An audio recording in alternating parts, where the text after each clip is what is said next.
Hello, everybody. I am so excited to have you join us today and with my famous guest, Erik Fisher, who is here joining me for the very first time. And I'm so excited. I don't know if all of y'all know, Erik is one of his most popular podcasts is called Beyond the To-Do List.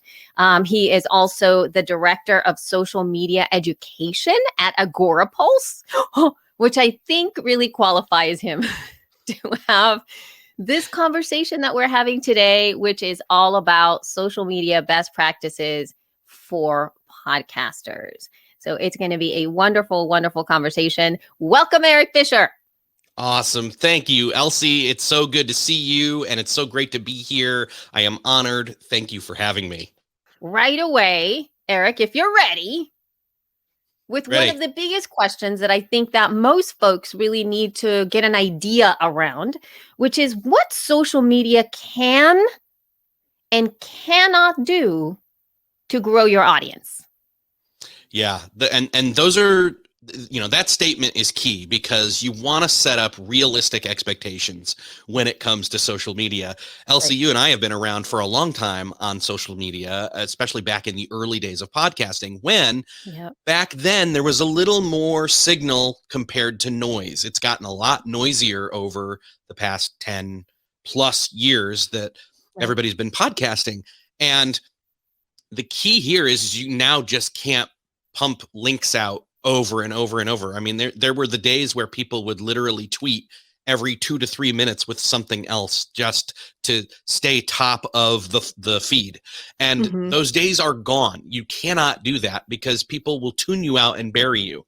So let's set some expectations here. First off, social media is not going to help you growth hack your way to listeners. That is not going to happen. Wait, hold on. You're going to have to say that again because people, this is like a clip. This is a moment where we clip. Sure. Go. Social media will not help you growth hack your way to podcast listeners. No way. Not going to happen. That is not how this works. Social media cannot magically give you subscribers because social media can't fix a crappy podcast. So what I'm getting at here is social media can gain you awareness if you're doing it right, but it can't get you subscribers. Let me explain that. It's up to you when they land and hear about you through social, and we'll get into that a bit, for you to then onboard them by 1, doing an amazing show, 2, having it be easy for them to onboard and get into your show, and have the expectation be met that what you presented yourself as or your show as or your guest as, whatever, out on social is what they're going to get when they ultimately land at the place of listening and hook them in. It's only by truly listening to the show and not getting bombarded and not getting to content for 5 minutes or more that they're going to get hooked. So social can help you get people in the door. It will not get them to buy your stuff, in other words. An example of this, a friend of mine, Jeff C., gave me this example. He's like, you could have a huge TikTok following, but if your podcast has nothing to do with that TikTok audience, it means nothing. It's about using social to get in front. It's not about using social to get in front of all podcast listeners. It's actually about getting in front of the right podcast listeners. Absolutely. Think about that. That's fantastic. I know that one of the things that we often hear, at least from my side of the place here, whether I'm speaking with podcasters directly, just as a one-on-one kind of thing, or if it's something that we are helping with podcasters in different ways, and they are very surprised as to when I get like, I have X amount of followers on Instagram, but why are my downloads so low? Or the opposite is sometimes true, where we see really large amount of download numbers for accounts, but their social media is actually quite small. And there's a discrepancy there, but there feels to me that sometimes when podcasters get into the scene and they've been doing a lot of, they've been on social for a long time and they start a new podcast and they have a large following, they have a platform, and then they question themselves and they go, how come I have, I don't know, 50,000 followers on Instagram and I only have 600 downloads for my show? Yep. And the thing that, again, this gets back to signal versus noise ratio. And one of the things that I've always kept in mind as I've been working in social media is the fact that there are two words to that statement: social and media. Yeah. And you need to be good at doing both of them. But we often forget that the social part comes first. We all think about the promotion and the media and the pumping the ads out there, or the audiograms and et cetera.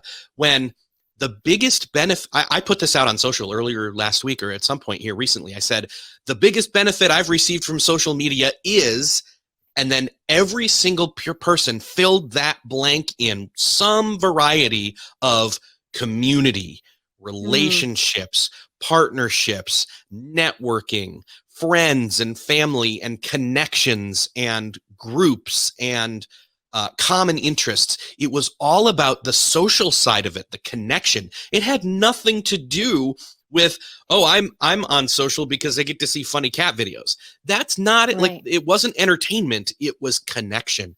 And that's the thing I think most podcasters miss when it comes to this. Now, we both know Lou Mangello, who's amazing. And I wrote this quote of his down a while ago. He said at a conference I was at with him, he said, every podcaster needs to hear this. I don't care who's listening during new and noteworthy. I care who's listening after that blip is over. And social is where you can go to do that. And so it's about it's about seeking out community to get involved with yourself, building your own, as well as utilizing social to connect with your existing listeners, your small pool. I mean, it's often the example, hey, if you've got 100 listeners to your show, some people will think, I don't have any listeners. You have a room full of 100 people who are offering their attention and time to listen to you. Make sure they know where to find you on social to connect with you, and come up with ways to engage them in terms of feedback on the show ideas, serving them, create a Patreon. I know we're talking social media, but Patreon's a huge private social network around your show, right? Yeah.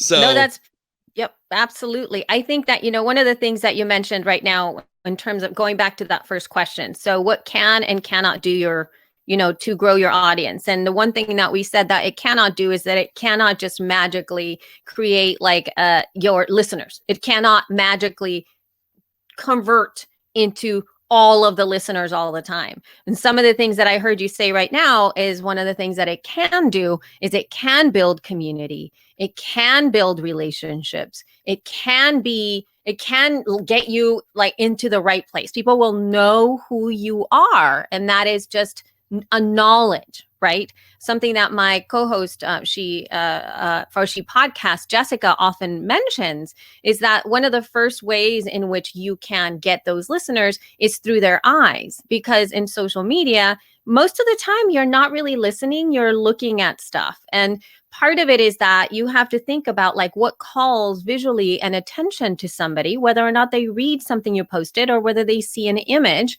That's going to be an invitation, just like you just mentioned, Erik, that it's an invitation to step deeper. And at times with social, what it can do is it can just make the person go, oh, that looks interesting, even if they don't take action with you right away. It's just like, I see her now. I now would like her part of my life. I will follow her now, but not necessarily even listening. So it starts to allow you to be seen before they possibly hear you. Because we're talking about social. We're not talking about, we would talk differently if it was in Apple Podcasts, right? If we were talking specifically about Apple Podcasts or specifically about Overcast or another platform that leads possibly with listening versus what social leads for the most part leads with looking. Yes, excellent point. Yeah, social is a visual medium, no matter which network you happen to be on. I know we think, oh, Mhm. Instagram's the visual network or even Pinterest, but you're still using your eyes, you're still looking, and not to discount adding in the what is it called? Audiograms. Yes, that Yes. too.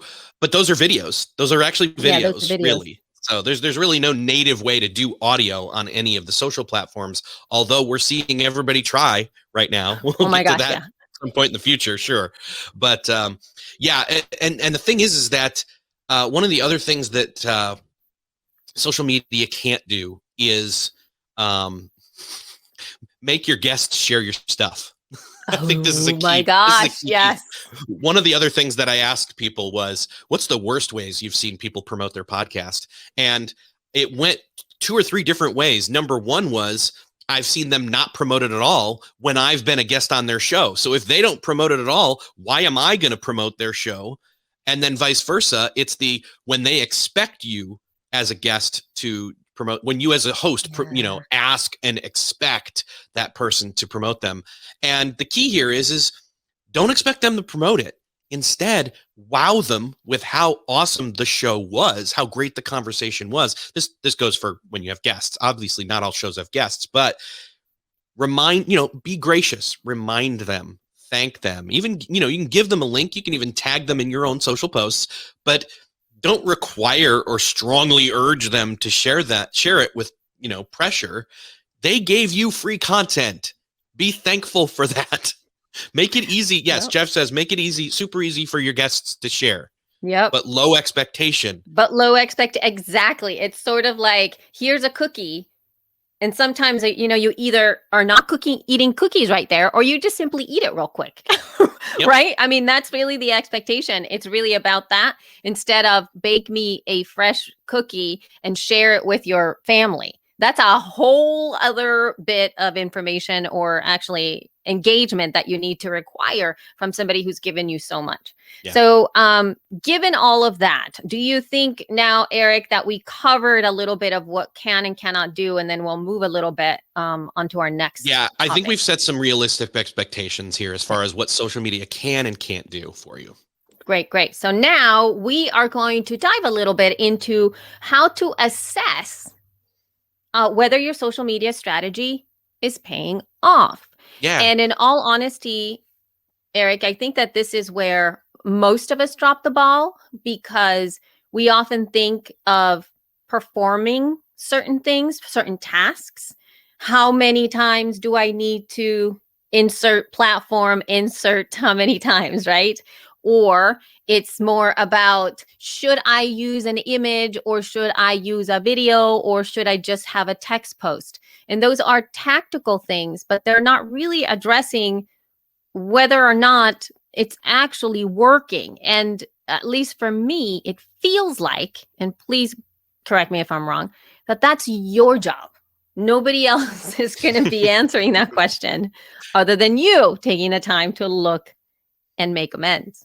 Yes, yes. Well, yeah, and you're getting into some of those tactical things. We'll get into that a little bit. Before we go there, though, you almost want to, before you start choosing tactics, you want to say, well, if I'm going to enter in, I want to talk about this also later when we talk about spending time on social.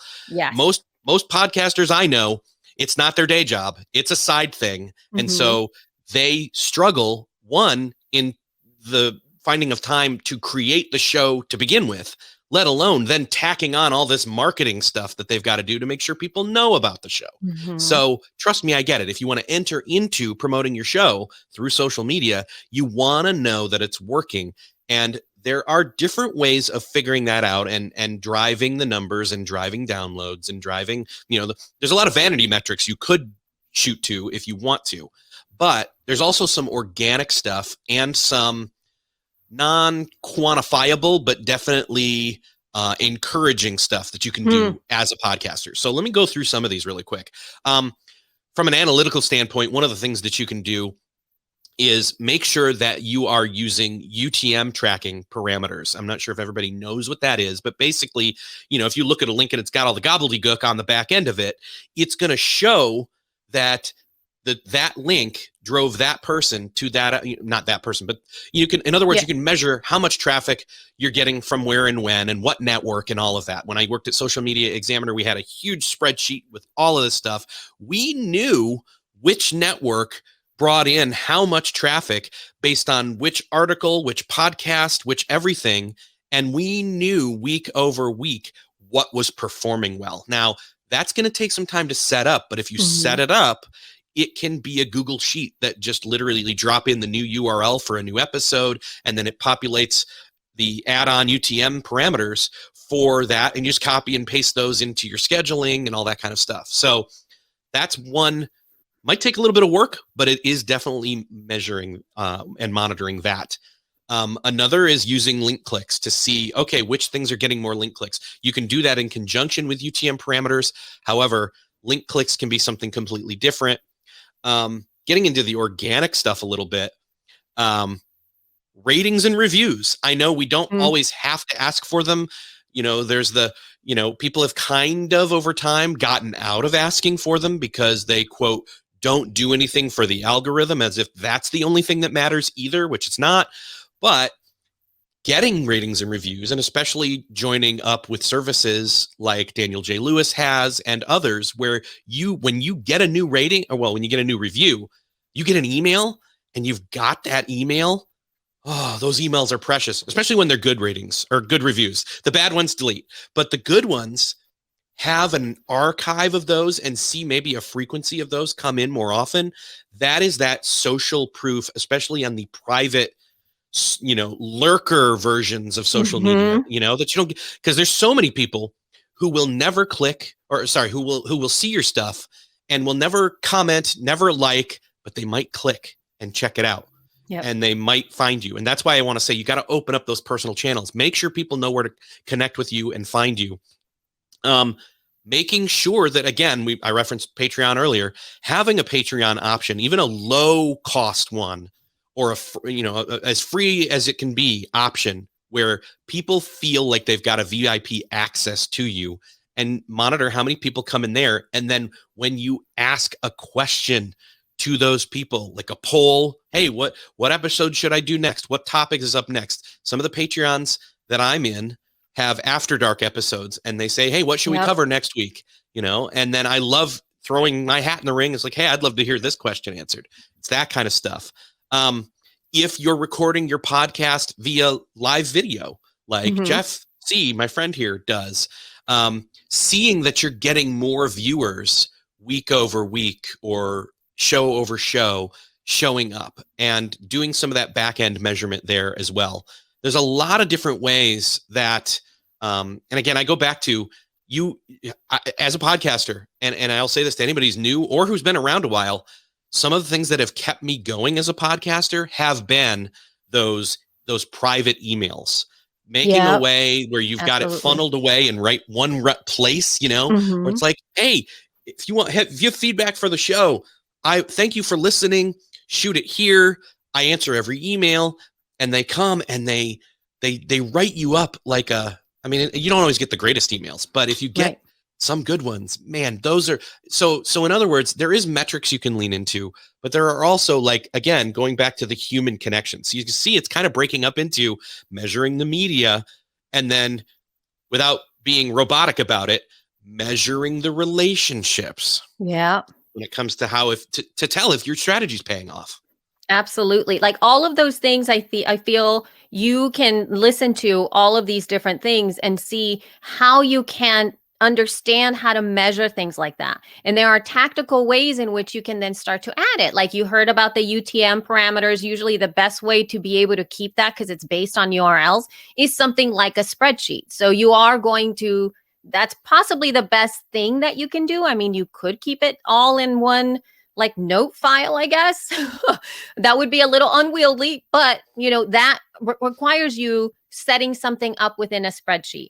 The other things that are possibly not quite as quantifiable in that numbering type of way would be for you to set up something very simple, like a note, just a one text note where you copy and paste your reviews, or you copy and paste maybe some of the emails that you get and who sent it and when. Real small little things like that that will help you be able to see what that response time is.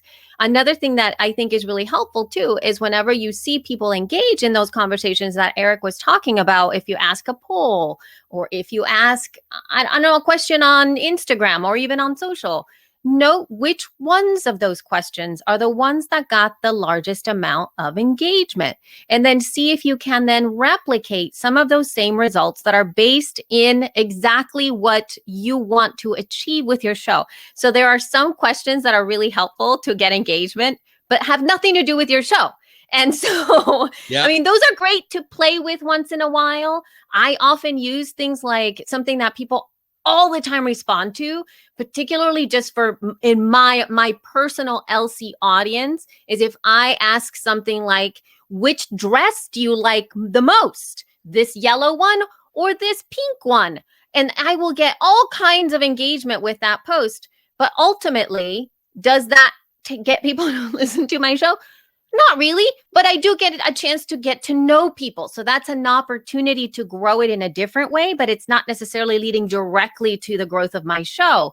But if you create something like that that is more show-based, then you can start to see, ooh, they really like to talk about the news, or they really like to talk about tools, or they really like to talk about, you know, how their day is going and how that aligns with maybe you have a health-based show. So all of those things work depending upon your audience, and you just help to find that by testing questions and things like that.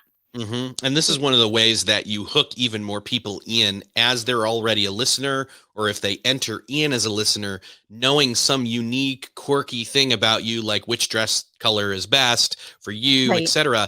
It's it's the personal branding aspect to it that comes into play. It's you not just posting about your show every 5 seconds, because doing that makes me tune you out, because then if that's all you're doing, like I've muted so many people over the years because that's all they would do. And it's like, all right, let me see if they do this on every network. And I'd find the network that they don't do that on, and that's the network I would not mute them on, so I could connect with them as a human, so.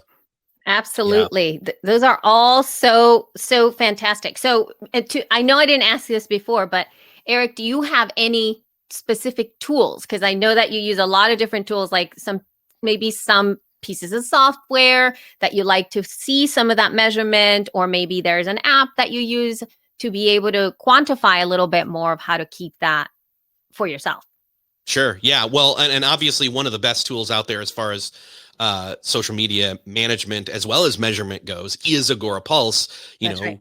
I've been using it for years, used it for years at Social Media Examiner, and it's the one way that you can have all the results of what you've been doing show up in your dashboard. It's not just about scheduling, and it's not just about replying to people as they comment on your media or your comments back and forth. It's also about having massive power reports. Actually, that's exactly what it's called, power reports. Yeah. And so that's one of them. There's a couple other ones that I like. You're stumping me here. I wasn't thinking about this. I know, sorry. But, because again, what I want to lean in on is actually the CRM kind of side of it. So if you can get into like a nimble, or if you can't afford a CRM is, customer relationship management, but, and it sounds that sounds so stuffy, shirty, but like it's about keeping the Rolodex. We think about Michael Scott and his Rolodex, right, in The Office, and how he's got details written about people he's calling, so he knows to remember to ask the right questions. And it's not so that he was a salesman, but it's not about getting the sale. It's about human connection, and he knows that. And so that's what I want to do. And so even if, again, here's another great reason, have a spreadsheet. If somebody keeps showing up in your socials and they are replying to your stuff, and they are they're engaging, they're asking questions, and you're bantering with them, write their name down in a spreadsheet, write, where they are most active, write some topics that you know about them, and start there. But yeah, having a CRM like Nimble, I think nimble.com is where you would go for that. That's a simple and easy and quick one that you can start plugging people's stuff in. It's about knowing all the people. It's about knowing your listeners, in other words. Yeah, absolutely. I'm a huge fan of Notion. It's free. Yes. You guys can use that. It's very easy. That's what I meant. That's one of the other ones. Yeah, that's anyway. But now, so here's the thing. I want y'all to get a little something before, we kind of move forward with this. And one of them is around crafting your stuff, right? Crafting the things that you have going on. So, what are some key elements of crafting the perfect social media post to get listeners to your show? So, again, we're not talking about just like posts to drive engagement, but what are some key elements that you have found, Erik, maybe in your own personal experience, or maybe that you've seen out there that really are there to get more listeners to your show? Yeah, well, I want people first to move beyond the standard new episode and then title is out, or check out this new episode with so and so talks about such and such. Like, your titles are fine and that's great and all, but like, let's move past those common promotional approaches. And here's the thing, maybe throw one or two of those in, because you can't, you want to spin it up. But again, you want to have a comprehensive social strategy and include things even related and unrelated to your show in that mix. But when it comes to talking about your show, you want to do more than just have text only posts that link to your show and say, hey, here's my show, because that gets monotonous and boring and doesn't drive as much traffic. Now, here's the thing. We as podcasters know, we mentioned audiograms earlier. There have been people where every week, without fail, there's a new audiogram from them. And I just mute it because, one, there's no variety in the image. I see the waveform moving. It's the exact same image. It's them, and it has the text moving, and it's got the wave file moving.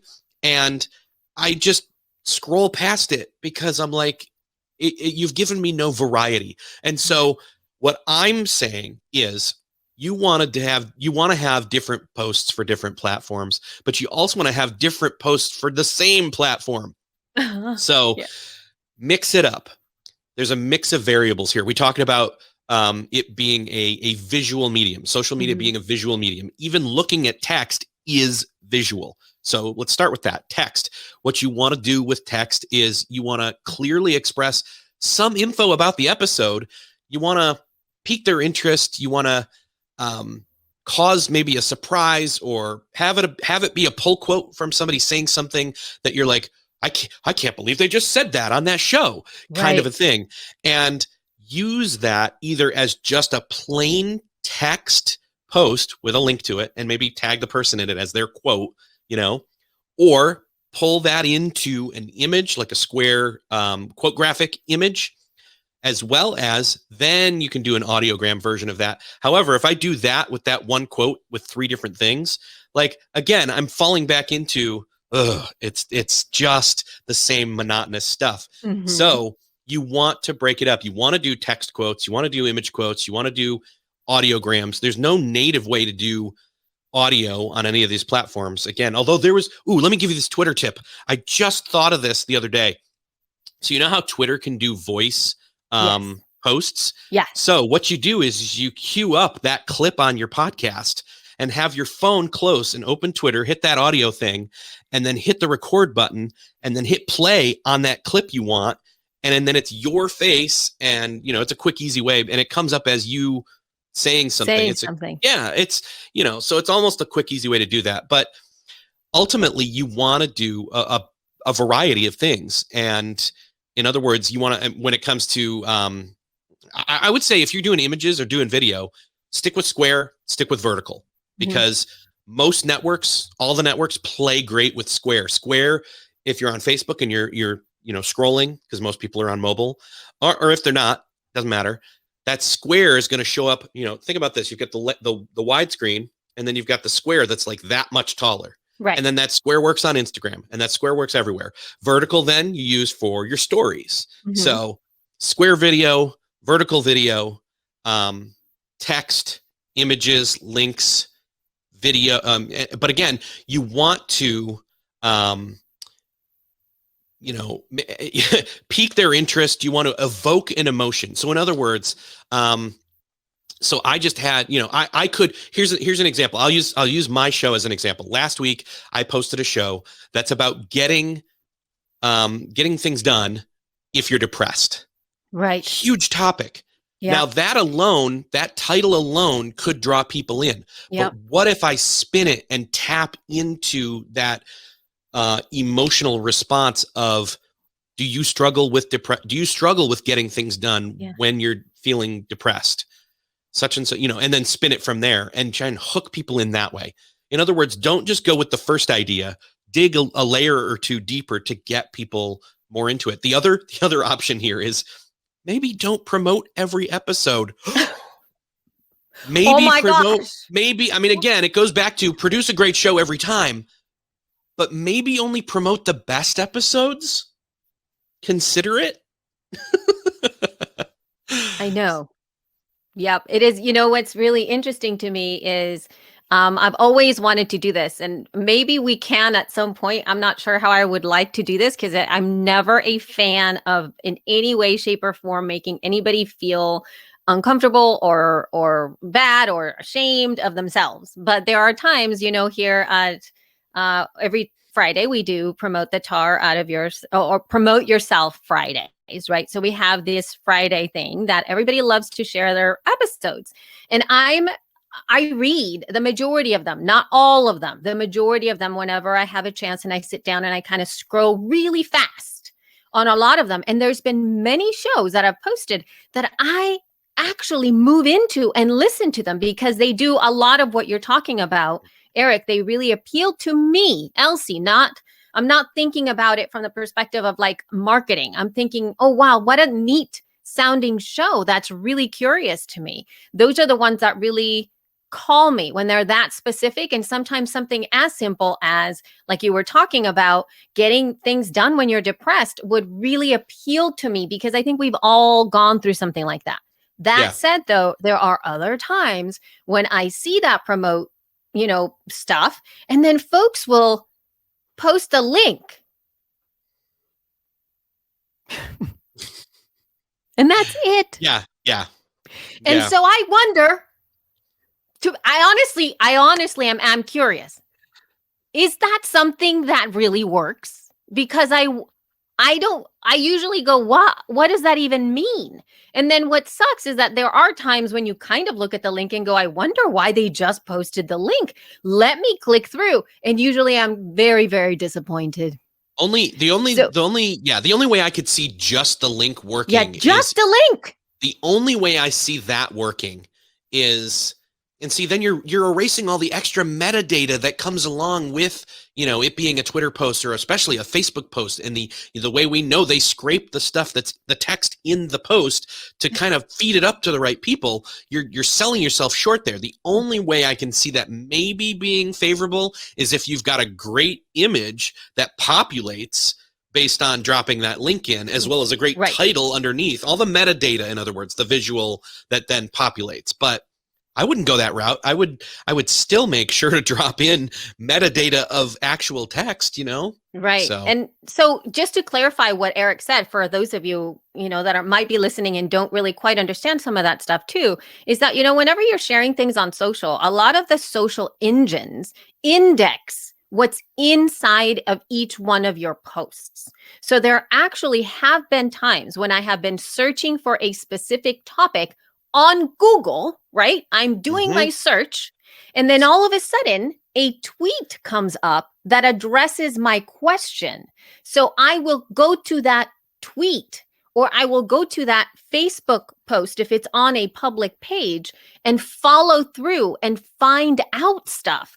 And maybe I am not looking for a podcast, but I'm looking for a topic that is being addressed by that one person. I follow the person. I'll go to their website. I find out they have a podcast. Oh, cool. I can listen. So beyond all of that, there is so much more information that people can really click, into and understand when you are adding just a little more context. I'm not asking you to craft, because that's the other thing.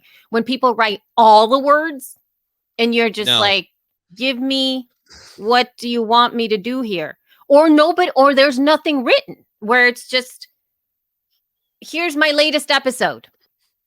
Yeah. Yeah. Again, the latest episode of insert podcast name here is out. Link. Yes.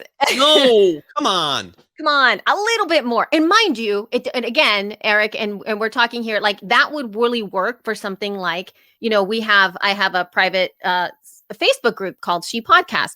I would assume that if I post, mind you, we don't just post it one time, right? We don't post episodes just one time and then forget about it.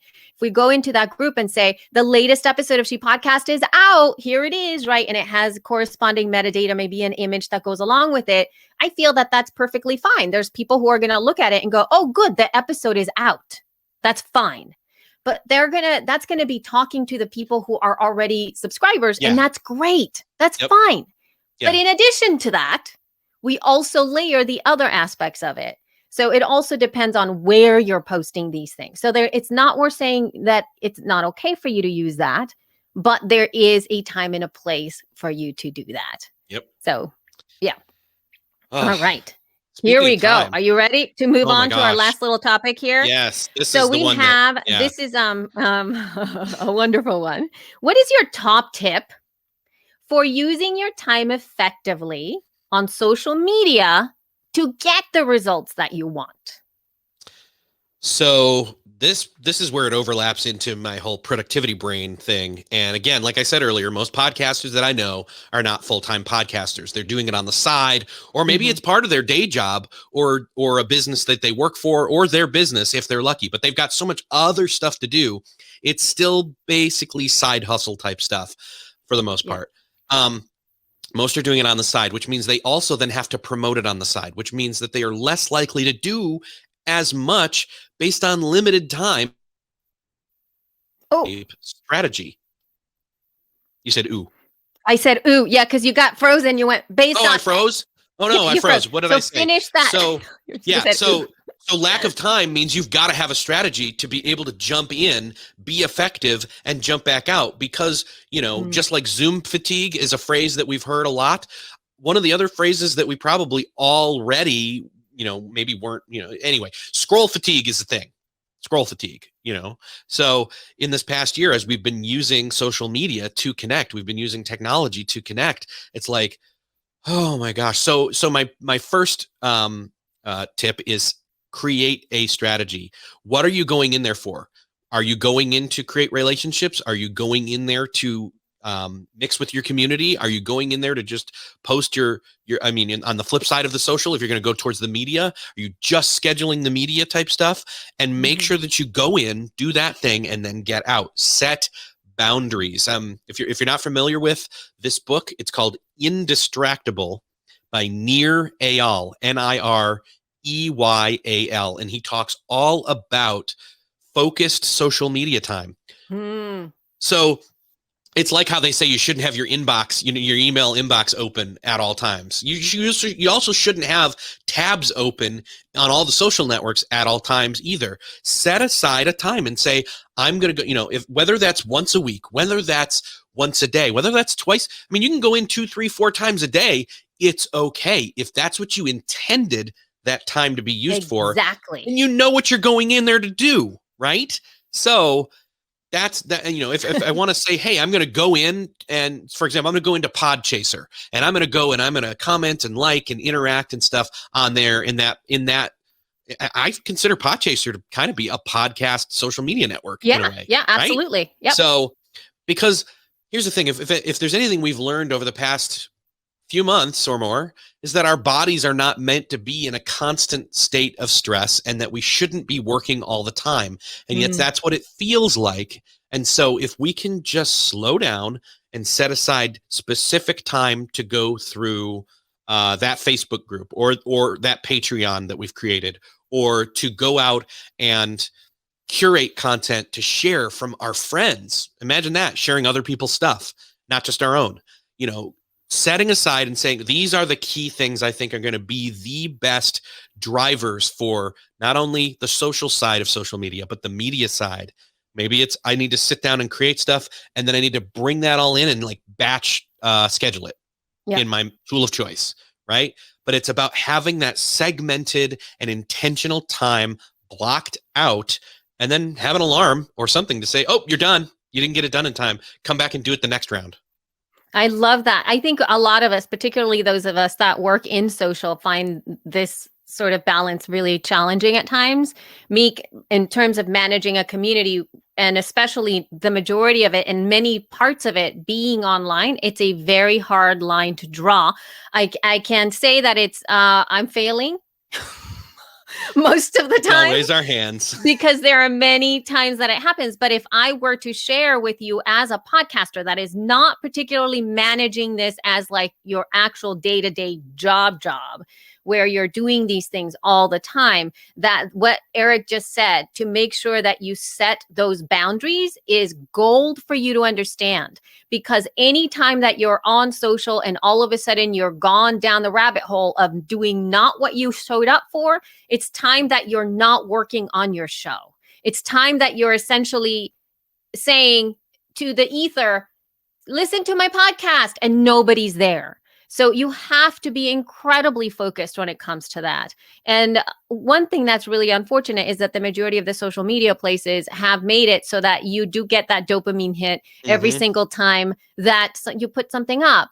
And I guess if I were to give you something to possibly work on your own, and this might be a little hard, is that the next time that you post something online, don't watch it. Let it go. In fact, let it go for a whole, like, let's say you post something in the morning or at night. Don't even show up and see how many people did all the things. Just let it go.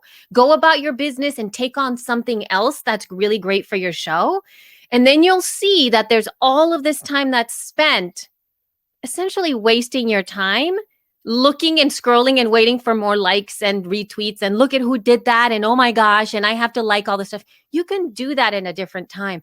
And it really is not the optimal time that you need to be spending on creating something for your show. So one of the other things I'll suggest is do it on desktop. It's a little less sticky. It's a little less designed to play with your brain in the tactile functionality of, again, scrolling and touching and tapping and, whatevering. But swiping right even. I don't know. And so just see if you can do it without your phone more. Yes. Because then you will be less prone to do it with your phone in the times you should not be doing it at all. Yes. All of the things, all of that. All right. So we have about 15 minutes left, and we're going to start looking over into the questions here. Erik, if you're ready to rock and roll over there and see what we've got. We've got a lot of questions. So we're going to start just with the top one here. This is from Reed, and he says, I've seen a lot of shows, episodes promoted on Facebook and Instagram with at least a dozen or more hashtags. Do you recommend limiting hashtags to a certain number when posting something promotional? Well, it depends on which network it is. I mean, if you're going with Instagram, you really should see if you can't come up with up to 30 relevant hashtags, because it does make a difference. It gets, your stuff seen in front of potentially other people that might have any kind of interest in it. And you might want to even create your own branded hashtag. Like, so for example, my show, Beyond the To-Do List. So BTTDL. Hashtag BTTDL, and or hashtag Beyond the To-Do List. That's something that then if I tap that, or if somebody else taps that, then all the posts come up. So definitely use hashtags. Yeah. And by the way, Google Jen Herman, JENN Herman, and Instagram hashtags. She has an amazing video on YouTube that will walk you through why and how to pick and choose, up to 30 hashtags on Instagram. Wow. Check that out, everybody. I'm sure our team's going to put it down in there, at least her name, so that you can go ahead and search for it.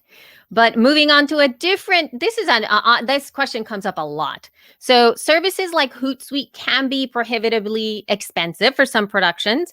Can you recommend some other less expensive services that help streamline posting to multiple places from one central location?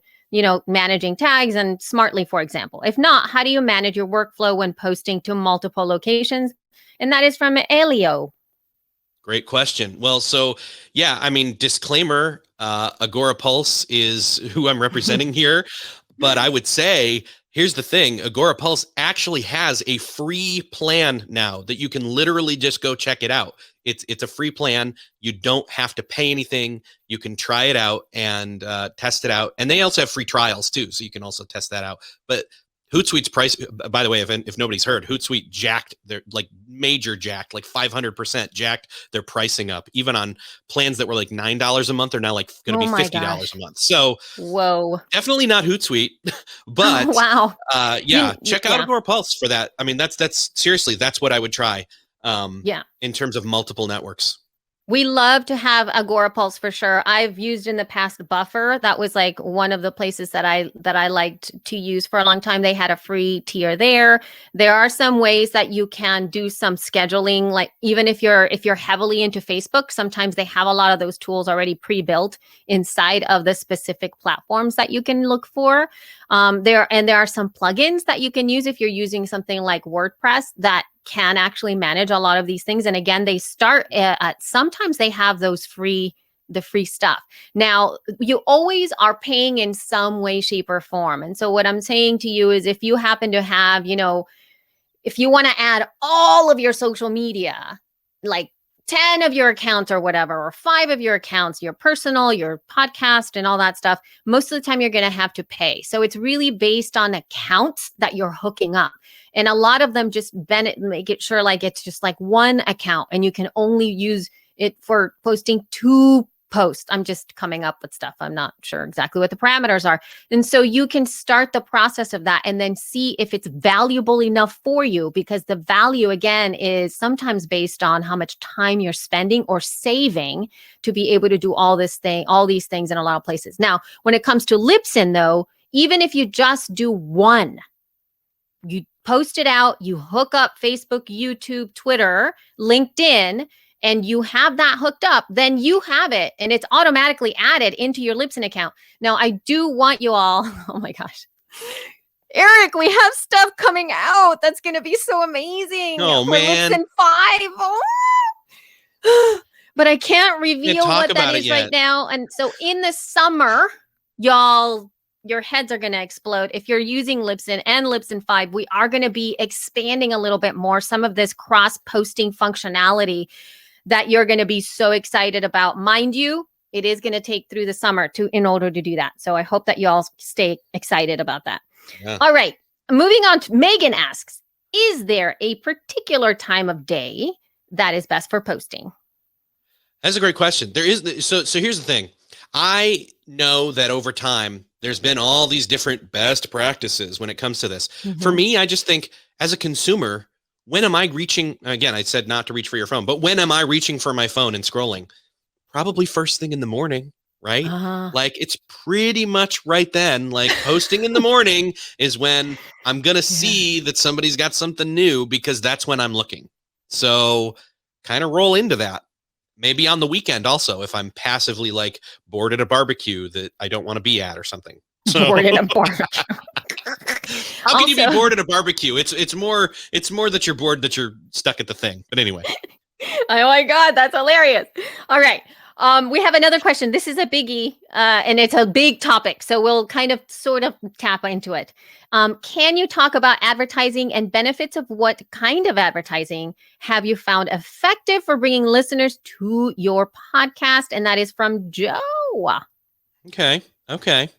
I personally have not done a lot of advertising, so I can't speak to that directly, but I've read some stuff about advertising, especially targeted advertising that's getting in front of actual podcast listeners. Like, for example, Overcast, which is what I use. I like Overcast, the podcast app on my phone. I know that they have an option to get your show in front of, targeted people in there for the people that don't pay for it. And that's a great option. But again, if you're going to pay the money, you may want to just make sure that you get it in front of the right people. You've got to target it. That's really the key there. So. Absolutely. I'm actually going to I'm going to share something in the chat there. It's an Instagram live that I did with a new Facebook group. They're called the BPOC Podcasters. They are on Facebook, but they had me come on just to talk about Facebook advertising. It's kind of split up into 2 videos because we talked for a little bit. So it's 2 sort of like 15-minute videos. And I go into a little bit, not necessarily super tactical approaches into doing that, but really thinking about it from the perspective of strategy and what is it and who is it that you want to look at. And also the logistics of doing something specifically around Facebook ads, because as you know, there's no way to really measure a lot of the success, because a lot of the time when you're sending people to absolutely consume something for you and you share, like, let's say your Apple Podcast landing page or your Spotify landing page, there's really no way to measure whether or not that's working. And so I talk through a lot of those little things. You will get a lot of value from that. Yeah. And I have found that in terms of advertising on social, at this point, it seems like, Facebook and Instagram are some of the best places to be, but it really requires you to put in a little bit more work, particularly creating a strategy around what you want them to do once they click through, which is what we've been talking about, right, Eric? Because if they click through and they're like coming to your website and there's no way to subscribe, their player is way down the page, they don't know what they're looking at. What is this? What's a podcast? Like, you have to make sure that you optimize where they're going so they know what to do once they get there. Yes. Okay, we have another question. Can you suggest resources to learn to use UTM? Not the technical part, but the strategy. Question. That's a great question. I know that I learned it through people I worked with. I am sure that there's training out there. UTM tracking. UTM parameters would be the search terms I would use. I would go to YouTube. That's probably where you'd find people just showing you how to set it up. In fact, you know what? I think Google themselves have a training on it. So really? I would look for that. Yeah, because it's through Google. Great. It's kind of through Google Analytics that you would then see how it turned out. That's fantastic. Okay, this is an interesting question. This is from Megan. Any tips for when you're taking over promotional control of an already existing podcast? Okay. Very interesting. Well, one, you want to dig into the metrics first and see where you're at. You want to create a baseline of where you're at when you enter in as to, how many people are joining the live show? How many people are, how many average downloads per episode are we getting? How many, how is the social posts? How are the social posts? Let's be grammatically correct here. Performing properly. How is that happening? You want to start there, but then the key there is if you're taking over promotion for some other brand, you want to study and know their voice. Exactly. That's key. You got to know that, especially if they're having you come in to kind of revamp that voice, if that's part of the job you're being hired to do. Absolutely. My biggest advice to you is that you sit with their podcast and you binge listen. You binge listen to them. You sit down and you listen and you follow whatever you're hearing. Don't think about it from the strategic approach. Think about it from like how you're connecting with that podcast. What are the things that you are remembering? What are the things that are popping out to you? What are those? Take notes on all of that stuff, because every single one of your little bits of hit is what's going to appeal to a listener. You must always put yourself in the seat of a listener first for podcasts specifically, because there's a difference between being a marketer, particularly if you want to talk about the voice of the show. You need to listen in order for you to understand what that voice is and what folks resonate with, which really starts with you. And if you're listening to that podcast and unfortunately you do not like it like at all and you do not connect, that's when you need to go up to whoever it is that's hired you, or maybe if you're put in a position and say, I might have to pass on this, which takes a lot of courage, or be able to go, I can do these things to help you with the podcast. I'm not sure I'm going to be able to take over your social. You've got to be able to say that clearly, even though it's money in your pocket. Yep. Very important. All right. Oh my goodness. We have one more question. We already have, those are a little bit outside of the scope of with 200. Wait, some of these. Here's a good one. What's a good way to promote a review? Matthew asks.